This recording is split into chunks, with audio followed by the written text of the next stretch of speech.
오늘 우리에게 주신 하나님의 말씀은 사무엘상 8장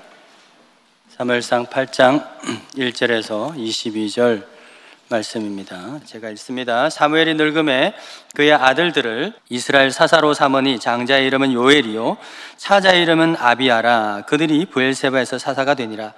그의 아들들이 자기 아버지의 행위를 따르지 아니하고 이익을 따라 뇌물을 받고 판결을 굽게 하니라.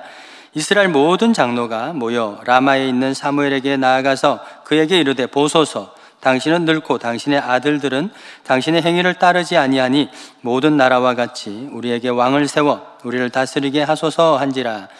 우리에게 왕을 주어 우리를 다스리게 하라 했을 때에 사무엘이 그것을 기뻐하지 아니하여 여호와께 기도하매 여호와께서 사무엘에게 이르시되 백성이 내게 한 말을 다 들으라. 이는 그들이 너를 버림이 아니요 나를 버려 자기들의 왕이 되지 못하게 함이니라. 내가 그들을 애굽에서 인도하여 낸 날부터 오늘까지 그들이 모든 행사로 나를 버리고 다른 신들을 섬김같이 내게도 그리하는도다. 그러므로 그들의 말을 듣되 너는 그들에게 엄히 경고하고 그들을 다스릴 왕의 제도를 가르치라. 사무엘이 왕을 요구하는 백성에게 여호와의 모든 말씀을 말하여 이르되 너희를 다스릴 왕의 제도는 이러하니라.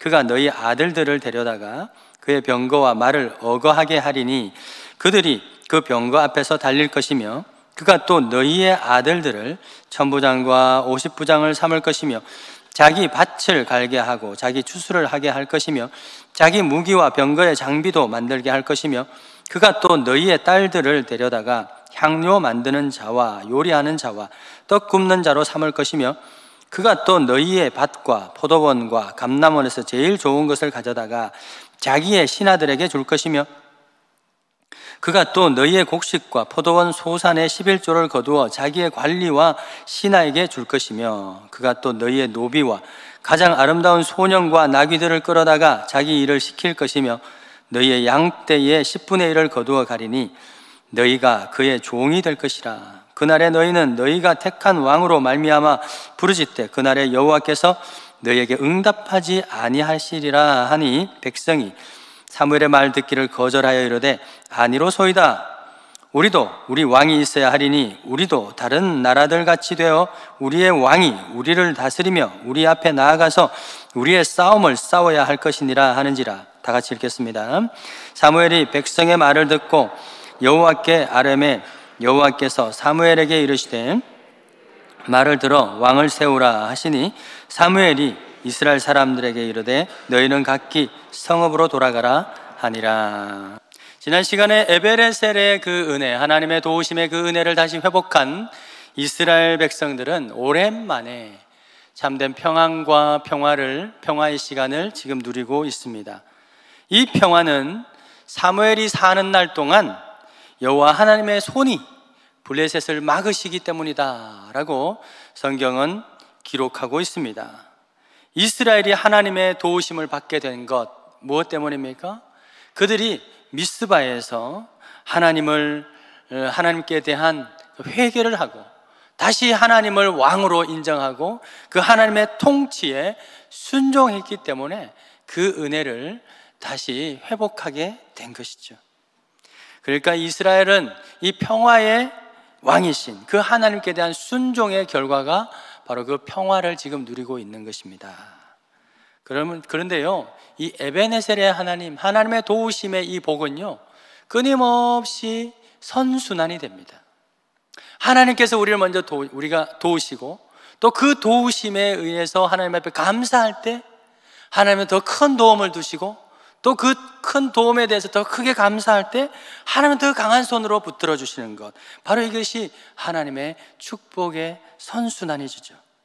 순종이 감사로 또 은혜로 그 은혜에 대한 또 감사가 또 더 큰 축복으로 이렇게 이어지는 것, 바로 이것이요 왕이신 하나님과 그 백성 사이에 지속돼야 될 축복의 선순환이며 바로 지속돼야 될 관계인 것입니다. 복 주고 하나님 복 주고 감사하고 하나님 경외하고 하나님 왕으로 모시고 그리고 또 복을 주시고, 이러한 것들이 끊임없이 지속되어야 되는 것이 바로 왕이신 하나님과 당신의 백성 사이에 있어야 될 이 이상적인 관계인 것이죠. 그런데요, 이상은 이상일 뿐 현실이 그렇지 않습니다. 현실은 이 축복의 선순환이 자꾸 끊어져요. 근데 누가 먼저 끊나요? 어느 쪽이 먼저 끊습니까? 하나님이 먼저 축복을 끊나요? 우리가 먼저 하나님을 배신하나요?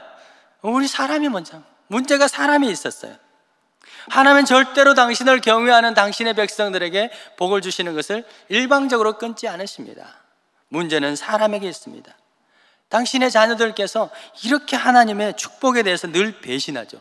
하나님을 경외하지 않고 다른 것을 선호하게 되고, 하나님께 순종하는 것보다 다른 자기 소견에 옳은 대로 행하게 되고, 다른 것을 더 관심을 가지게 되는, 그것에 끌려가는 것이 바로 하나님의 복에 대한, 축복을 주신 하나님에 대한 배신. 그것은 인간이, 이 죄인들이 먼저 하고 있는 것입니다. 그러면서 하는 말이, 우리도 평범하게 살고 싶어. 하나님 없이 더 이상 하나님이 왕으로 계시는 것이 번거로워요. 응? 통제만 하시고 너무 번거로워. 이렇게 계시는 것이 싫어지는 것이죠. 오늘 이스라엘 백성들이 이 사사기 시대에 끊임없이 이어오는, 이 사무엘 시대까지 이어오는 그 배신적 행위를 또 하는 겁니다. 사사기는요, 또라는 것에 더 방점을 둘 필요가 있어요. 또 죄 짓고, 또 회개하고, 또 은혜 주고. 8장 1절 보실까요? 8장 1절에 보시면 사무엘이 늙음에라고 시작합니다. 그전에는요, 엘리 제사장이 늙음에라고 했는데요, 이번에 사무엘이 늙음에.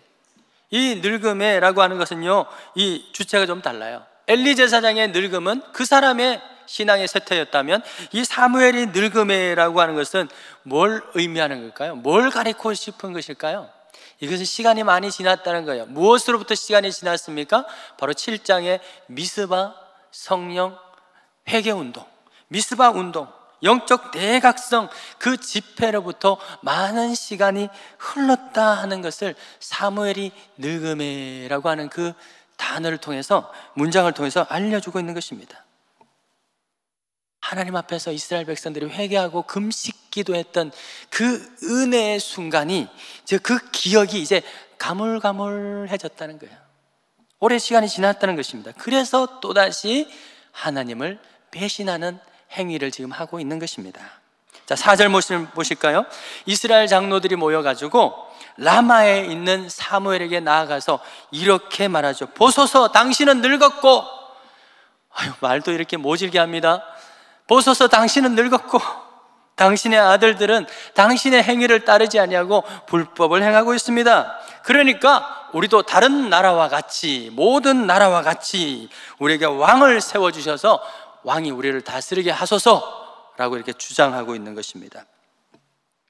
여러분, 여기서요, 아주 중요한, 인상 깊게 봐야 될 용어가 있는데요, 그것은 그들이 모였다라고 하는, 모였다. 이 장로들의, 이 이스라엘 장로들의 이 모인 모습이 굉장히 인상적입니다. 이 모여라고 하는 단어가요, 이 동사인데, 이 히브리어에는요, 동사의 여러 가지 형태가 있어요. 뭐 능동 형태도 있고 수동 형태도 있고 어떤 시키는 사역 형태도 있는데, 여기는 제귀 형태, 히트파일 형태라고 해서요, 이건 누군가 시켜서 하는 것이 아니라 스스로, 자기들 스스로 일제히 모인 거예요. 일제히 뭔가 사인이라도 주고받은 것처럼.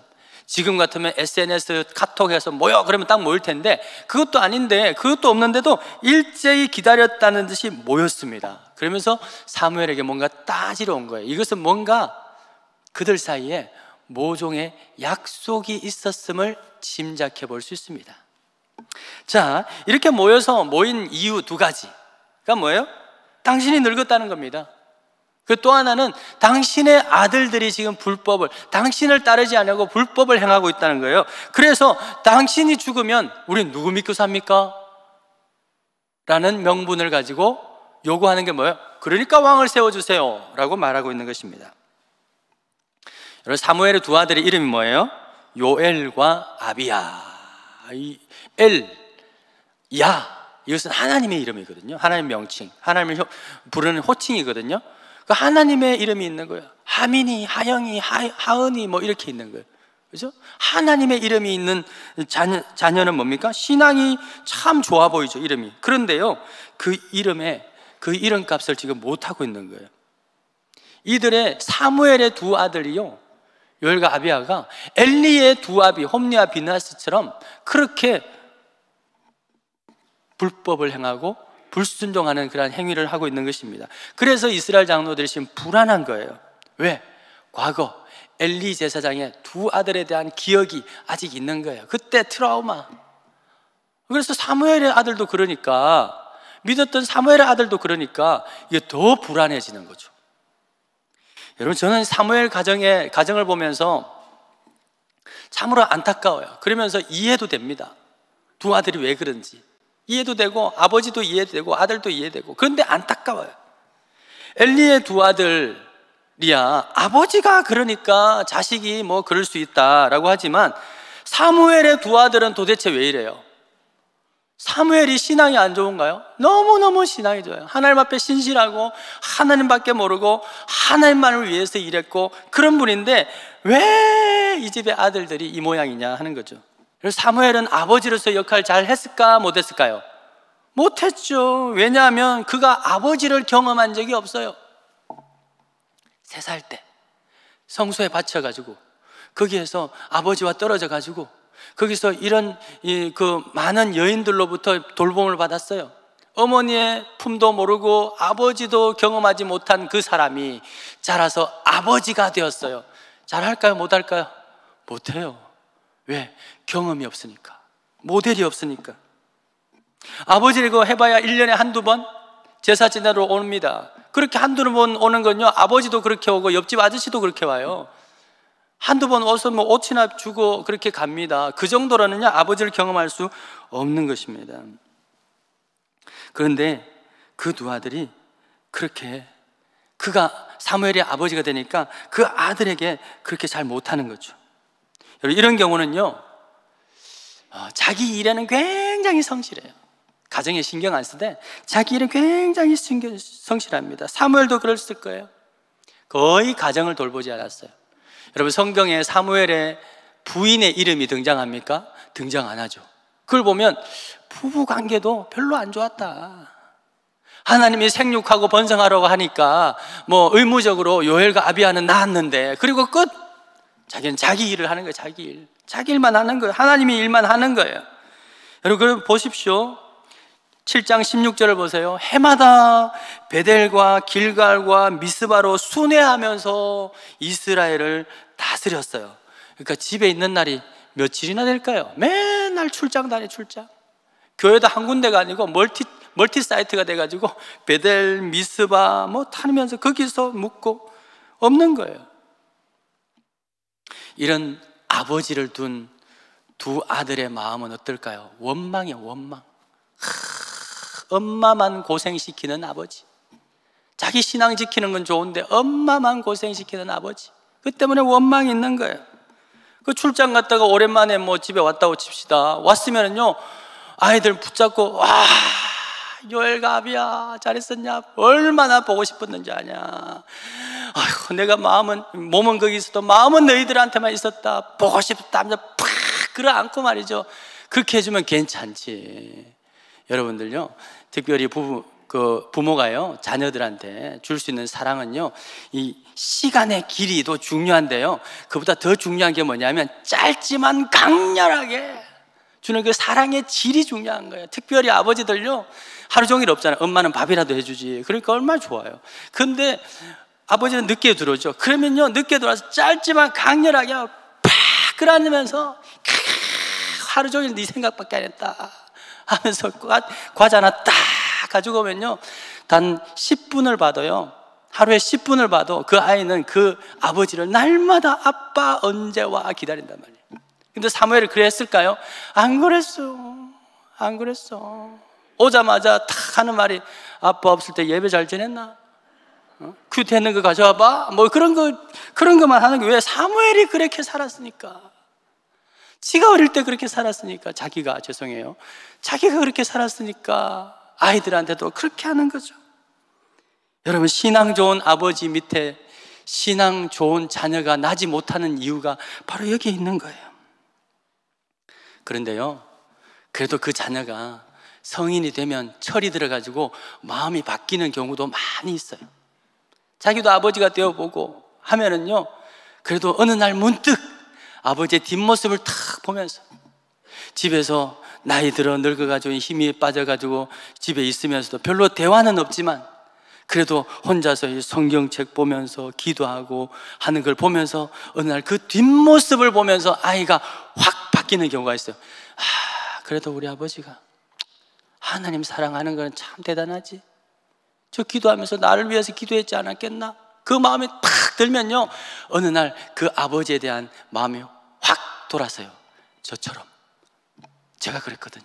아버지 정말 싫어했는데 어느 날 보니까 아버지가 그렇게 존경스럽네요. 그때부터 존경하게 되었죠. 그런데요, 안타깝게도 이 요엘과 아비야는 그럴 수 있는 기회를 얻지 못했어요. 왜 그런 줄 아세요?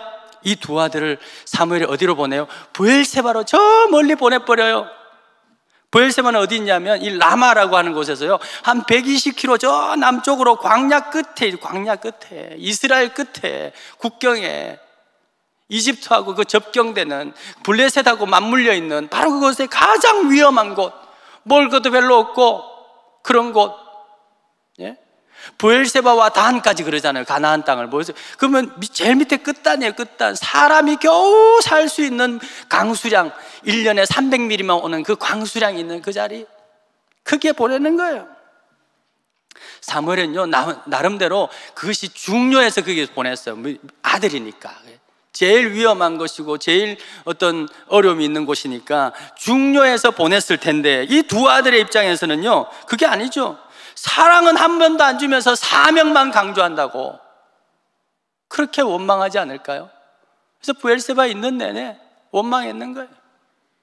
이런 자식들이 있을 경우에 어떻게 아버지에게 복사하는지 아세요? 문제를 일으키죠. 왜? 그렇게 하면요, 부모의 마음, 그 아버지의 마음이 상할 수 있으니까, 걱정 끼칠 수 있으니까. 이게 바로 복수거든요. 이 요엘과 아비야가 바로 그 복수를 하는 거예요. 문제를 일으킵니다. 하나님 말씀대로 하지 않냐고 뇌물을 받는 거예요. 말씀대로 하지 않냐고 나쁜 짓을 하는 것입니다. 율법을 어겨서라도 아버지의 마음을 아프게 하려는 거예요. 그래서 뇌물을 받고 판결을 굽게 하고 그렇게 하는 것입니다. 불순종을 범하는 거예요. 저는 이 사무엘의 가정을 보면서 참으로 안타깝다, 이해가 되지만 충분히 이해가 돼요. 근데 안타깝다는 것입니다. 여러분, 너무나도 아이러니하지 않습니까? 부모가 주를 위해서 그렇게 헌신하고 하면은 하나님이 알아서 책임져 주시면 되는데 현실이 그렇지 않은 거. 그리고 사실 이것이 수많은 목회자들의 딜레마예요. 가정에 충실하자니 목회가 소홀해지고, 목회에 충실하자니 가정이 소홀해지고, 둘 다 잘하자니 내가 죽겠고. 그 균형을 이루기가 그렇게 힘드네요. 균형을 이루려면 여기서 땡기고 저기서 땡기고.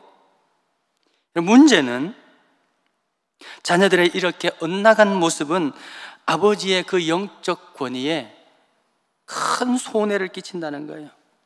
자녀들의 불순종 때문에 아버지의 말에 권위가 서지 않는 거예요. 청년들에게 신앙생활 잘해야 된다. 그럼 청년들 마음속에 당신 자녀는 그래 버리면 뭔 말이 서겠습니까? 특별히 무슨 문제가 생기냐, 이럴 경우에 평소 불만을 가졌던 사람들에게 공격받을 수 있는 그런 빌미, 그 꼬투리를 제공할 수 있습니다. 오늘 이스라엘 장로들이 사무엘에게 일제히 모여든 것이 바로 그것이 됩니다. 사무엘의 약점을 잡은 거예요. 사무엘은 빈틈이 없는 사람입니다. 말씀을 어깁니까? 뭐 게으릅니까? 자기를 충실히 하는 사람이에요. 빈틈이 없어요. 그런데 너무 빈틈이 없으니까 이 리더십들이 너무나도 뭐가 하고 싶은 말이 있는데 못 하겠는 거예요. 할 말이 없는 겁니다. 자기들이 주장하고 싶은 게 있는데 할 수가 없는 거예요. 그런데 드디어 꼬투리를 잡았습니다. 아들들이 비행을 하는 거죠. 그래서 그들이 나와서 요구하는 게 뭐예요? 왕을 주세요. 당신은 늙었고 아들들은 이 모양이고, 그럼 누구 믿고 삽니까? 이제 왕을 주세요. 누구처럼? 모든 다른 나라들처럼. 비교 대상이 다른 나라라는 거예요. 다른 나라. 차라리 정말 이들이 미스바 그 운동에 기억이 있었다면 이렇게 말했을 거예요. 안 되겠습니다. 미스바 부흥회 다시 한번 합시다. 하나님 앞에 하나님의 왕되심을 우리 다시 한번 기억하십시다 라고 했을 텐데, 이 이스라엘 장로들이 와서 뭐라고 말해요? 우리도 다른 나라들처럼 왕을 주세요. 이건 뭐예요? 기다렸다는 뜻이. 일제히 모여드는 것입니다. 그러는 동안 이스라엘 장로들은 주변 국가의 그 왕정 시스템을 열심히 리서치했어요. 그리고 나서 연구를 하면 할수록 뭔가 이렇게 매력적인 게 있었던 것 같아요. 뭐가 그렇게 좋았을까요? 왕정 제도가 뭐가 그렇게 좋았을까요? 여러분, 이들이 말하는 대외적인 명분은 뭐냐면 그 왕이 우리를 위해서 대신 싸워준다라고 하는 명분으로 가지고 있었습니다. 그런데 사실은 두 가지 정도의 다른 속셈이 있었어요. 첫 번째는 뭐냐면 우리 7절을 보시면 이제 하나님의 통제를 받고 싫다는 거예요. 통치가 아니라 통제. 하나님 직접 말씀하시죠. 그들이 나를 버려 자기들이 왕이 되지 못하게 하려 함이라. 여러분, 하나님의 통치하는 그 법, 율법은요 너무나도 까다롭죠. 주변 국가들의 법보다 훨씬 까다로워요. 하지 말아야 되는 것도 얼마나 많은지. 하나님은 먹는 것도 간섭하시네. 이건 먹어라, 이건 먹지 마라. 응? 하지 말라는 거, 또 하고 싶은 건 또 하지 말라 그래요. 그러니까 하나님의 통치를 뭘로 느껴져요? 통제로 느껴져요. 통제로. 그래서 차라리 사람이 왕으로 다스리면 사람은요 대중들이 확 몰려가면 그 왕이 마음이 바뀌잖아요. 대중들이 원하는 대로 할 수 있거든. 법을 바꿀 수 있거든. 그러니까 우리도 모든 나라들처럼 왕정 정치로 바꿉시다. 하나님 통치 말고, 하나님은 그냥 종교적으로만 계시고 사람이 다스리는 그것으로 바꿉시다 라고 하는 거예요. 하나님이 싫은 거죠. 두 번째 이들이 요구하는 이유는 뭐냐면 왕정 정치 시스템에 대한 매력적인 포인트가 있어요. 매력적인 포인트. 그게 뭔지 아세요? 여러분, 왕정 정치에는요 왕만 존재합니까? 아니죠. 왕 주변에 수많은 그 왕의 그 권력에 불붙어서 그것을 호사하려고 하는 기득권층들이 있죠. 왕 주변에 있는 신하들이죠. 소위 왕핵관, 왕의 핵심 관계자들 이 있는 거예요. 어느 시대든지 있었습니다. 왕들도 그들을 적절히 이용을 해서, 적절히 줄 거 주고 이용을 해서 백성들을 통치했던 왕정 정치가 바로 그것이죠. 이스라엘 장로들은 바로 그것이 탐났죠. 그래서 그들은 왕정 제도를 다 리서치를 해보니까 이 너무 매력적인 거라. 바로 우리가 저거를 할 수 있겠구나 라는 생각을 하게 되었습니다. 그래서요 그들은 사무엘이 지금 왕이 다스릴 때 어떤 손해가 있을지를 경고를 합니다. 보십시오. 11절부터 보세요. 너희 아들들이 군대에 징별될 것이다. 그리고 너희 딸들은 궁녀로 추출될 것이다. 경고를 합니다. 너희 재산의 10분의 1은 세금으로 꼬박꼬박 가져갈 것이다. 그래서 너희들이 세운 그 왕 때문에 결국은 고통을 호소하게 될 것이다 라고 경고하지만 이스라엘 장로들은 전혀 신경 쓰지 않습니다. 왜 그랬을까요? 여기 보면요 말에 딱 나와 있어요. 보시면 그 모든 것을 15절에 보세요. 거두어 가지고 자기의 관리와 왕의 관리와 신하에게 줄 것이다 그러잖아요. 그 신하가 누가 될 수 있어요? 지금 자기들이 신하가 될 수 있는 거죠. 그러니까 우리 나 많이 받을 수 있겠구나 이런 계산을 하지 않을까요? 또 설사 자기들도 동일한 의무가 부여된다 할지라도, 자녀들이 그렇게 된다 할지라도 아빠 찬스를 써가지고 살짝 빼낼 수 있지 않을까? 그런 계산도 하지 않을까요?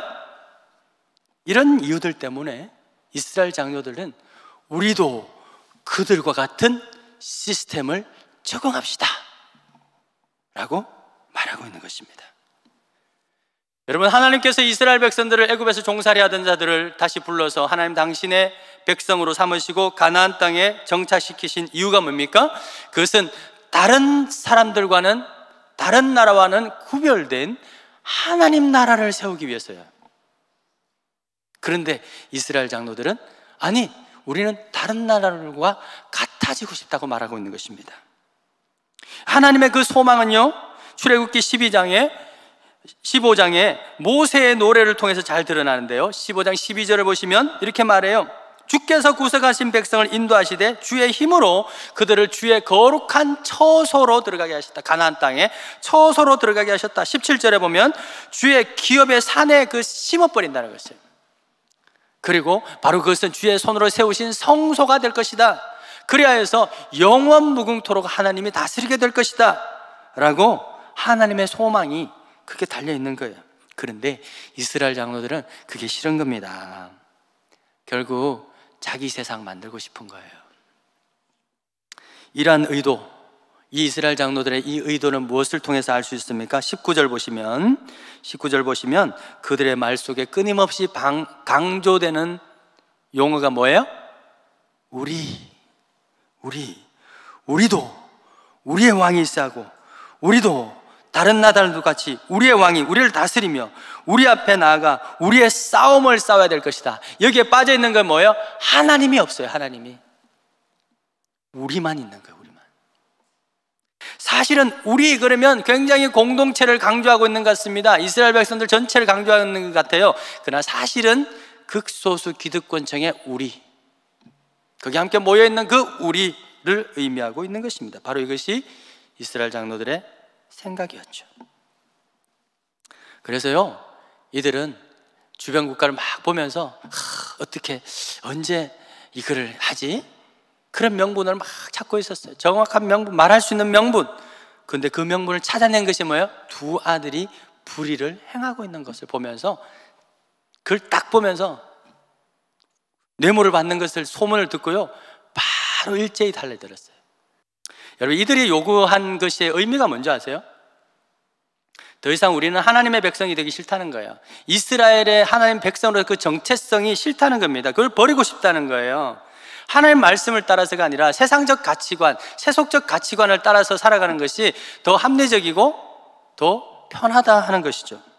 그냥 우리 속에는 옳은 대로 살겠다는 거예요. 우리가 결정해서 하겠다는 겁니다. 하나님은 그냥 저기 그냥 액세서리로 그냥 종교적으로 마음에 그냥 안위처만 있고, 삶은 우리가 알아서 살겠다는 거죠. 여러분, 하나님의 존재는 뭐와 같습니까? 공기와 같아요. 공기는요, 우리가 편하게 숨 쉴 때는 별로 느끼지 못합니다. 여러분, 혹시 지금 숨 쉬면서 날마다 숨 쉴 때마다 공기 너무 좋아, 공기가 있으니까 내가 살 것 같아, 이렇게 하고 숨 쉬세요? 하면 아무 생각 없이 숨 쉬세요? 그래도 지금은 마스크가 있으니까 숨 쉬는 공기라는 것이 얼마나 소중한지 좀 알죠. 근데 공기는요, 그냥 쉬고 있을 때는 별 느낌이 없어요, 그냥. 그런데 확 막혔을 때는요, 아주 그 가치를 절대적으로 느끼죠. 하나님의 존재가 그런 거예요. 근데 지금 이스라엘의 요구는 뭐예요? 바로 그 공기 마시기 싫다는 거죠. 공기 마시기 싫다는 거예요. 차라리 우리 헬륨가스 마실래, 뭐 그런 거와 같은 겁니다. 이들이 어쩌다가 이렇게 끔찍한 생각을 하게 되었을까?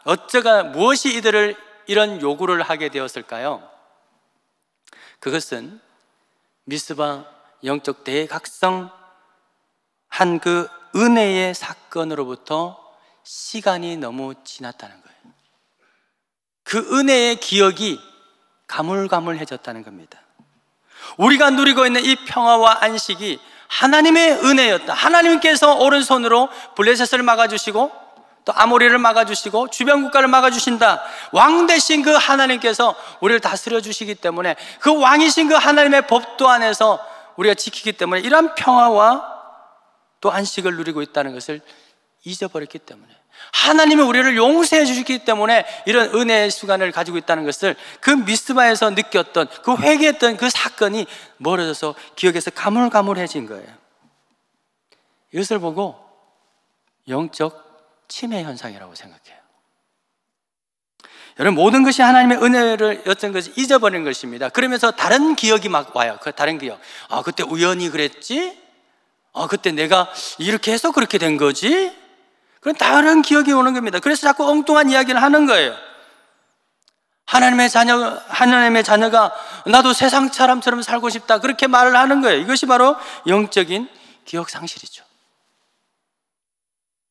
여러분, 그렇다면 이런 질병에 걸리지 않으려면 어떻게 돼요? 끊임없이 은혜를 기억하는 거죠. 그래서요, 우리 어른들 보면요, 조금 그런 조짐이 있다 싶으면요, 열심히 적더라고요. 막 적어요. 안 잊어버리려고, 깜빡깜빡 안 하려고. 그런 노력들이 필요한 거죠. 우리가요, 하나님의 은혜였습니다라는 것을 끊임없이 기억하는 거예요. 그게 언제? 예배죠, 예배. 예배가 바로 그런 거예요. 은혜 받았다고 하는 것이 뭐입니까? 이 예배를 통해서 바로 그 은혜를 받는 것입니다. 시간이 지나면, 그 은혜 받지 않으면, 시간이 지나면 우연이니 어떠니, 그건 우연히 일어난 일이니, 또는 누군가가 잘해서, 내가 잘해서 그랬니, 그런 엉뚱한 말을 하게 됩니다. 그렇게 되지 않으려면요, 예배를 통해서 지속적으로 은혜를 받아야 되는 거예요. 여러분, 오늘 이 장로들은 이스라엘 백성들의 대표자들입니다. 누구보다도 영성이 뛰어나고 하나님의 은혜를 많이 경험한 사람들이에요. 그래서 장로로 세워졌습니다. 그런데 사무엘에게 이런 요구를 하고 이런 결정을 하게 되었습니다. 저는 이것을 보면서 우리 장로님들이 자꾸 신경이 쓰여집니다. 물론 구약시대의 장로와 지금의 장로는 영적 지위로는 다릅니다. 그러나 공동체 안에서 그 역할은 너무나도 유사하죠. 오늘날 장로님들도요, 총회헌법으로 교인들의 대표입니다. 교인들을 대신해서 수많은 의논을 하고 그 안에서 결정을 하는 그런 권한을 가지고 있어요. 그래서 다들요, 장로님 처음 될 때는요, 두렵고 떨리는 마음으로 하나님 앞에 기도합니다. 하나님, 참 내가 뭔데 이렇게 은혜입니다, 하나님 은혜입니다 라고 고백하고, 정말 장로되고 나서 정말 하나님의 뜻이 뭔가 그게 순종하려고 하고 집중하려고 애를 써요. 그런데 시간이 지나잖아요. 그 은혜의 기억이 자꾸 가물가물해지잖아요. 그럼 변하는 분들이 있어요. 물론 평생 정말 기억하고 그렇게 똑같이 하시는 장로님들이 많이 있는데요, 때로는요, 이 빨리빨리 변하는 거예요. 사람에 따라서요, 이게 빠르기도 해요. 6개월 만에 변하는 분도 있고, 한 몇 년 지나면서 자꾸 변하는 분들이 있어요. 현상이 나타나는 겁니다. 그럴 때 나타나는 현상이 뭔지 아세요? 주의 일을 함에 있어서 세상과 같이, 회사에서 하는 것과 같이, 바깥에서 하는 것과 같이 이 당회를 국회로 착각을 해가지고요, 그 안에서 막 싸우고 막 그런 교회들도 있어요. 몸싸움도 하는 교회들도 있어요. 주의 종을 자기 종처럼 생각하는 장로들도 있죠. 실제로 그런 이야기를 많이 듣습니다. 그래서 누구보다 여러분, 장로님들이 예배를 통해서 은혜를 받으려고 애를 써야 돼요. 왜냐하면 애쓰지 않으면 은혜 받기 힘들어요. 그래서 위험한 직분이 바로 장로님 직분이에요. 고린도전서 2장에 바울이 이렇게 말해요. 2장 12절에 우리가 세상의 영을 받지 아니하고 오직 하나님의 영부터 온 영을 받았으니, 성령을 받은 거죠. 이렇게 하신 이유는 우리로 하여금 하나님께서 우리에게 은사로, 은혜로 주신 것을 알게 하려 함이라. 성령 충만할 때 모든 것이 하나님의 은혜입니다 라고 하는 것을 알 수 있다는 것이죠. 13절에 그래서 오직 성령께서 가르친 것으로 한다. 사람의 지혜로 하는 것이 아니라 성령께서 주신 지혜로 가르친 것으로 한다. 왜냐? 이것은 영적인 일은 영적인 것으로 분별해야 되기 때문이다. 교회의 일이 그렇다는 것이죠. 그런데 14절에 육에 속한 사람은 하나님의 성령의 일을 받지 아니해요. 오히려 그것을 어리석게 여기는 거죠. 아유, 바보같이. 정말 은혜 받는 건 뭐냐 하면, 하나님, 내가 은혜 없었으면, 주의 은혜 없었으면 내가 이 구원도 못 받았고, 이런 직분으로 교회도 섬길 수 없었고, 목사도 될 수 없었고, 장로, 권사, 집사, 성도로 될 수 없었습니다 라고 하는 것을 이 예배를 통해서 다시 깨닫게 되는 것, 그게 바로 은혜 받았습니다. 그 기억을 자꾸 가물가물해지면요, 어떻게 돼요? 세상이 하는 방식으로, 우리도 저들처럼, 우리도 회사처럼, 우리도 정치인들이 하는 것처럼 그렇게 하자는 거예요. 그런데 은혜 받은 사람이 나타나는 현상이 뭡니까? 사람의 지혜로 가르친 것이 아니라 오직 성령의 가르친 걸로 하려고 하는 것. 왜? 주의 일은 영적인 일이기 때문에 영적으로 분별해야 되는 것. 그것이 바로 은혜 받은 사람이 나타나는 현상이에요. 할렐루야. 그렇게 되기를 소망합니다. 그런 문제는 은혜 받지 못할 때 하나님의 뜻이 아님에도 불구하고 그런 결정을 할 수 있다는 것이 가장 큰 문제죠. 특별히 장로님들의 경우. 그래서 교회 안에서는요, 우리 장로님들이 가장 예배에 집중해야 되고 성령 충만해야 되고 기도도 많이 해야 되고 예배에서 은혜를 많이 받아야 되는 거예요. 장로님들뿐만 아니라 우리 당회와 비슷한 것을 각종 부서에서 하고 있어요. 원래 회. 그래서 막 그 부서에 결정을 하잖아요. 이런 분들이요, 정말 예배에 집중하지 않으면, 예배를 통해서 은혜 받지 않으면 내가 하나님의 은혜로 이 자리에 섰다, 내가 하나님의 은혜 없이는 아무를 할 수 없다, 세상의 지혜가 아니라 성령께서 가르쳐주는 지혜로만 할 수 있다 하는 것을 끊임없이 깨닫지 않으면, 되새기지 않으면, 그것이 기억이 가물가물해지면 어떻게 돼요? 문제가 발생하게 되죠. 여러분, 기도하기를 게을리하시기를 바랍니다. 영적인 일을 영적으로 분별할 수 있는 성령의 충만함이 저와 여러분의 있기를 주 여러분 축원드립니다. 하나님 아버지, 우리 마음에 일찍이 임하여 준 성령님의 그 은혜가, 그 은혜 받았던 그 기억, 오래되지는 않았는지, 그 기억에 대한 기억이 가물가물하지 않았는지, 그래서 내가 지금 이렇게 하나님의 뜻에 위배된 것을 요구하고 있지는 않은지, 그것을 주장하고 있지는 않은지, 나도 주의 말씀을 그 통제에서 벗어나서 세상이 하는 방식으로 하고 싶다는 그런 생각하고 있지 않는지 돌아봅니다. 주님, 우리 안에 정말 그 은혜가 새롭게 되게 해주시고, 하나님의 그 은혜, 구원의 그 은혜, 나에게 주신 그 직분을 주신 그 은혜, 하나님 귀한 사역자로 세우신 그 은혜, 그 은혜를 다시 기억하며 겸손히 주의 이 몸된 교회를 섬기며 우리 지체들을 섬기며 이 세상을 섬기는 우리 모두가 되기를 주여 소원합니다. 주, 그럴 때 주님께서 더 큰 은혜를 부어주실 줄 믿습니다. 주여, 성령이 함께하여 주시옵소서. 성령의 지혜를 부어주시옵소서. 사람의 지혜가 아니라 성령의 지혜로 주의 몸된 교회를 섬기게 하여 주옵소서. 주님 앞에 그 은혜를 기억하며 귀한 예물 올려드립니다. 나의 나된 것이 주님의 은혜입니다 고백하는 이 드림의 손길들 위에 하나님께서 더 큰 은혜를 부어주시고 더 큰 은혜로 인해서 더 큰 감사를 드리고, 그래서 축복의 선순환이 지속되는 우리 모든 성도들의 가정이 되기를 소망하며 예수 그리스도 이름으로 기도드립니다. 아멘.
우리에게 구원의 가장 큰 은혜를 주시기 위하여 십자가에 죽으신 우리 주 예수 그리스도의 그 크신 은혜와 우리를 끝까지 사랑하시고 구원해 주신 하나님 아버지의 그 영원하신 그 사랑과 지금도 우리 안에 함께 하시면서 끊임없이 은혜 주시고 또 하나님의 은혜로만 살 수 있다, 그 은혜를 깨닫게 하시는 보혜사 성령님의 그 가르침과 그 지혜와 그 권능과 충만하심의 그 은혜가, 주의 은혜가 필요합니다.